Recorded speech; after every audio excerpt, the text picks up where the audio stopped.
Good morning student. yesterday we learnt about one dimensional diagram। उसमें हमने सारे के सारे डायग्राम्स देख लिए थे। फर्स्ट था हमारा बार डायग्राम, सेकेंड वन था मल्टीपल और बार डायग्राम, थर्ड था सिंपल डिवाइडेड बार डायग्राम और फोर्थ वन था percentage divided bar diagram.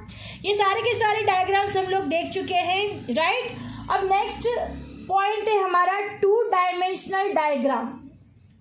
It means that one dimensional diagram is used to represent a single characteristic of the data।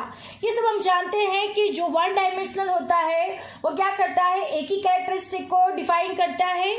In such diagrams, either height or breadth is taken into the consideration, but when the volume of the data is large, then in order to present it on a diagram, both length and breadth are taken into consideration. Thus, total value is shown as in area in the diagram, for which diagrams like square, rectangle, circle or pie diagram are included. We shall study only circle diagrams and pie diagrams। हम लोग को two dimensional diagram में कौन कौन से study करने वाले हैं, तो सर्कल डायग्राम स्टडी करने वाले हैं और पाई डायग्राम स्टडी करने वाले हैं। यहाँ पे पाई डायग्राम और सर्कल डायग्राम क्यों यूज किया जाता है, क्योंकि कई डायग्राम्स में क्या होता है, लेंथ और ब्रेथ दोनों को ही कंसिडर किया जाता है और फिर the total value is shown in the end area. उनकी टोटल वैल्यू हमें एरिया में दिखानी पड़ती है और वो डायग्राम कैसा हो जाता है, स्क्वायर हो जाता है, रेक्टेंगल हो जाता है, सर्कल हो जाता है और पाई चार तरह से हो जाता है, यानी पाई तरह का डायग्राम बन जाता है। इसी वजह से हम लोग टू डायमेंशनल डायग्राम में सर्कल डायग्राम और पाई डायग्राम इन दोनों का स्टडी करेंगे। अंडरस्टैंड? तो first we have to learn about what is the meaning of circle diagram. So circle diagram, when the volume of data regarding two or more places, things or time is large, then circular diagrams are used to present the data. The volume of the data is represented by area of a circle. We all know that what is the area of circle। हम लोग 9th standard 10th standard में area of circle पढ़ते थे। Area of circle का formula भी होता था, तो the total volume of data is equal to area of circle is equal to pi r square. हम लोगों को पता है कि एरिया ऑफ सर्कल का फॉर्मूला क्या होता था, pi r square. So area of circle, now look at here student, area of circle is equal to pi r square. अब पाई का मीनिंग क्या होता था, 3.14 और 22/7 और आर इज इक्वल टू यहाँ पे क्या होता था, radius, right. We all know about it कि एरिया ऑफ सर्कल कैसे फाइंड करते हैं, तो पाई आर स्क्वायर से फाइंड करते हैं। पाई इज इक्वल टू 3.14 और 22/7 और आर इज इक्वल टू क्या होता था, रेडियस होता था। Now listen it carefully. Now we are understanding what is the circle diagram, right. Circle diagram में हमने देखा कि उसमें क्या फाइंड होता है, तो एरिया ऑफ सर्कल फाइंड होता है, राइट। तो area of circle is proportional to the square of units radius. Therefore, in circle diagram, square roots of the volumes of a different data are taken as the radii of the circle। यानी जो data दिया होता है उसके square root निकालते हैं, उस square root को हम रेडियस को यूज करते हैं, यानी जो स्क्वायर रूट्स होता है उसको रेडियस की तरह यूज किया जाता है। The radius thus obtained are arranged in ascending or descending order and are drawn with the centers on the same line at equal centers from each other. If the data are given with the respect to the time, then circles are drawn in order of time only. If the radius of circles is too large, then it is divided by constant, and if it is too small, then it is multiplied by constant, and then circle diagram is drawn। यानी अगर बहुत बड़ा circle का radius आ रहा है तो वो क्या हो जाएगा, किसी एक कांस्टेंट वैल्यू से डिवाइड किया जाएगा। अगर बहुत स्मॉलर रेडियस आ रहा है तो क्या होगा, किसी कांस्टेंट वैल्यू से मल्टीप्लाई होगा और फिर उसका डायग्राम ड्रॉ किया जाएगा। अब हम सर्कल डायग्राम को देख लेते हैं। Now look at here students, यहाँ पे डेटा दिया हुआ है 2013, 14 और 15 का. प्रोडक्शन यूनिट्स दिया हुआ है 3,60,000, 4,90,000, 6,40,000. अब मैंने क्या कहा कि जब भी ऐसा कोई डेटा दिया गया होगा उसका क्या निकालेंगे हम लोग, स्क्वायर रूट निकालेंगे. तो 3,60,000 का स्क्वायर रूट हो जाएगा 600, 4,90,000 का 700, 6,40,000 का 800. अब देखिए ये बहुत ही बड़ा रेडियस आ रहा है, बराबर, 600, 700, 800. तो मैंने क्या बोला कि रेडियस जब भी फाइंड करने का होगा तब क्या करेंगे हम लोग, स्क्वायर रूट डिवाइड बाय कोई कांस्टेंट वैल्यू होगा उसे क्या करेंगे, डिवीजन करेंगे. यानी स्क्वायर रूट डिवाइड बाय 250, यानी 600 डिवाइड बाय 250 यानी 2.4, 700 डिवाइड बाय 250 यानी 2.8, 800 डिवाइड बाय 250 यानी 3.2. अब हमें कौन से रेडियस से सर्कल ड्रॉ करना है, तो 2013 के लिए 2.4 रेडियस होना चाहिए, 2014 के लिए 2.8 होना चाहिए, 2015 के लिए 3.2 होना चाहिए. अब let us look at here, 3,60,000 units, radius 2.4 था, उसको हम लेके क्या ड्रॉ किया है, सर्कल. तो ये क्या हो गया 2013 का. अब 4,90,000 यूनिट्स था, उसका रेडियस था 2.8, तो ये 2014 का. फिर 6,40,000 यूनिट्स, रेडियस था 3.2 और फॉर 2015 तो ये क्या हो गया 2015 का हो गया. तो इसको क्या बोलते हैं, सर्कल डायग्राम. यानी जो भी डेटा दिया गया हो उसका स्क्वायर रूट निकालना है, स्क्वायर रूट निकाल के बाद रेडियस फाइंड करना है, और रेडियस में अगर बहुत बड़ी डिजिट आती है तो कोई कांस्टेंट नंबर से डिवाइड करना है, और अगर स्मॉलेस्ट डिजिट आती है तो कोई कांस्टेंट नंबर से क्या करना है, मल्टीप्लाई करना है. और ऐसे हमें क्या फाइंड करना पड़ेगा, रेडियस, और रेडियस जो भी आएगा उसका क्या करेंगे हम, सर्कल डायग्राम ड्रॉ करेंगे. Understand what is the meaning of circle diagram. अगर डेटा दिया गया है तो उसको क्या करना है, हमें रेडियस फाइंड करना है, और रेडियस से क्या फाइंड करना है, सर्कल डायग्राम ड्रॉ करना है. अंडरस्टैंड.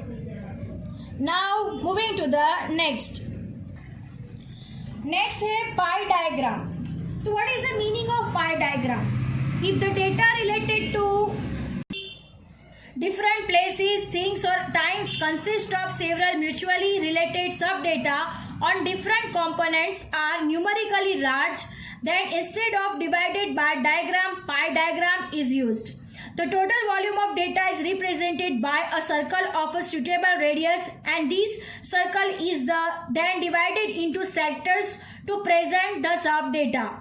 पाई डेटा में क्या होता है, जो भी डेटा होता है उसको डिवाइड कर दिया जाता है अलग अलग सेक्टर्स में, और फिर उसे ड्रॉ किया जाता है. In the diagram total volume of the data is taken as 360 degree and the volume of sub data are expressed in items of a measures of angles and are presented on a circle with respective circular sectors. And जितना data होता है उसको 360 degree में बांट दिया जाता है और फिर उसे ड्रॉ किया जाता है. Now let us see how it's look. Pi diagram. Now look at here students, pie diagram showing annual expenditure of two families. आगे हमने एक एग्जांपल देखा था फैमिली और फैमिली बी का, राइट. अब इसमें भी क्या दिया होगा, आपको डेटा दिया गया होगा और डेटा पे से हम लोगों को ये पाई ग्राफ ड्रॉ करना होगा. अंडरस्टैंड. देखिए यहाँ पे दिया हुआ है फूड, तो इतने से इतना एरिया फूड दिखा रहा है, यानी ये 360 डिग्री में डिवाइड हो जाता है. अंडरस्टैंड. और इसे हम ड्रॉ कर सकते हैं.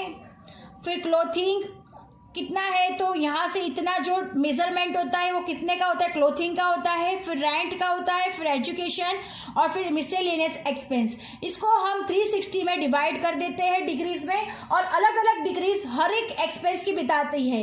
यानी अगर एग्जांपल ले लेते हैं कि फूड का हमारा डिग्री है, फूड की डिग्री है 120 डिग्री, तो हम लोगों को यहाँ पे मेजरमेंट रख के 120 डिग्री ड्रॉ करना है. क्लोथिंग का हमारा 30 डिग्री है तो 30 डिग्री ड्रॉ करना है. फिर 50 डिग्री है तो 50 डिग्री ड्रॉ करना है. अकॉर्डिंग टू द क्वेश्चन हमें यहाँ पे सारे की सारी डिग्री को ड्रॉ करनी है और ऐसे 360 डिग्री को फिनिश करना है, और ऐसे हमारा बनेगा पाई diagram. Understand? I hope you understand it very well. Two-dimensional diagram. First is a circle diagram and the second one is a pie diagram. Understand? Now moving to the last point of this diagram. Last one is pictogram. A diagram in which the data represented by appropriate picture is called pictogram. Pictogram में क्या होता है, pictures को draw किया जाता है. The picture are selected with reference to the data. तो picture कैसे सिलेक्ट कर सकते हैं, तो जैसा डेटा दिया गया हो उस हिसाब से हम लोगों को क्या फाइंड करना पड़ता है, पिक्चर, और उस हिसाब से हमें पिक्चर से हमें डेटा को क्या करना पड़ता है, प्रेजेंट करना पड़ता है. For example, if the data related to the population are given then it can be shown by symbols of human. अगर पॉपुलेशन का डेटा दिया गया है तो उसको हम कैसे पिक्चर देंगे, तो ह्यूमन बीइंग का पिक्चर देंगे और फिर उसे हमें डिस्क्राइब करेंगे. The pictures are drawn in the proportion to the amount of the given data. Pictogram drawn quick attention of the viewer. If the data are represented by pictograms, then it can be easily understood by the less educated people and by the children.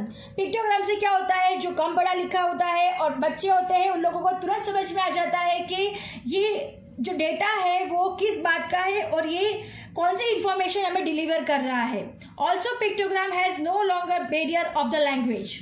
The main disadvantages of this method is that it has limited usage in statistical analysis of data.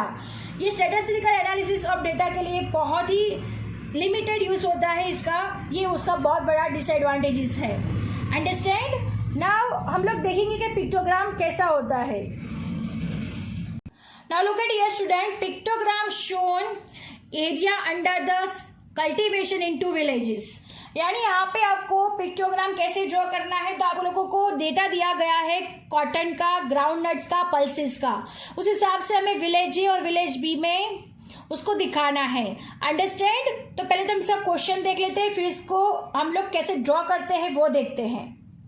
अब देखिए student, इधर दिया गया है cotton दिया हुआ है 400, cotton village B के लिए 500 दिया गया है, ग्राउंड नट विलेज ए के लिए 300, विलेज बी के लिए 500, पल्सेस दिए गए हैं विलेज ए के लिए 300, विलेज बी के लिए 400. अब हम यही डेटा को क्या करेंगे, पिक्टोग्राम में यूज करेंगे. तो कॉटन का जो सिंबल होता है उस हिसाब से हम कॉटन को ड्रॉ करेंगे, ग्राउंड नट को ड्रॉ करेंगे और पल्सेस को ड्रॉ करेंगे. और हम लोग एक मेजरमेंट ले लेते हैं. तो 1 crop is equal to 100 acres of the area under the cultivate. यानी 1 crop 100 को यूज करेंगे. यानी कॉटन अगर 400 है तो 100 को 1 यूज किया जाएगा, तो कॉटन 4 ड्रॉ करेंगे तो 400 हो जाएगा. Now look at here student, cotton कितने थे, 400 थे, तो हमने 1 2 3 4 ड्रॉ कर दी. यानी ये कितना हो गए 400. यानी यहाँ पे दिखा हुआ है ना, figure of a crop is equal to 100 acres of the area under the cultivation. Understand? यानी 100 is equal to 1 crop. यानी 100 यानी 100 plus 100 plus 100 plus 100 यानी 400. अब वैसे यहाँ पे क्या हो जाएंगे, 500 थे तो 5 1 2 3 4 5. वैसे ग्राउंड नट्स के भी हम लोग पिक्चर ड्रॉ कर देंगे, पल्सेस के भी वैसे पिक्चर ड्रॉ कर देंगे. ऐसे हमारे ये पिक्टोग्राम वर्क करता है. I hope you understand it very well. Our diagrams is over here, right? हमने कितने डायग्राम यहाँ पे सीखे, तो first 1 dimensional, second 2 dimensional diagram and third is pictogram. सबके सारे सब पॉइंट्स थे, 1 dimensional के भी थे, 2 dimensional भी के भी थे, पिक्टोग्राम के सिर्फ पिक्टोग्राम ही है. Understand? I hope you understand it very well. Thank you students.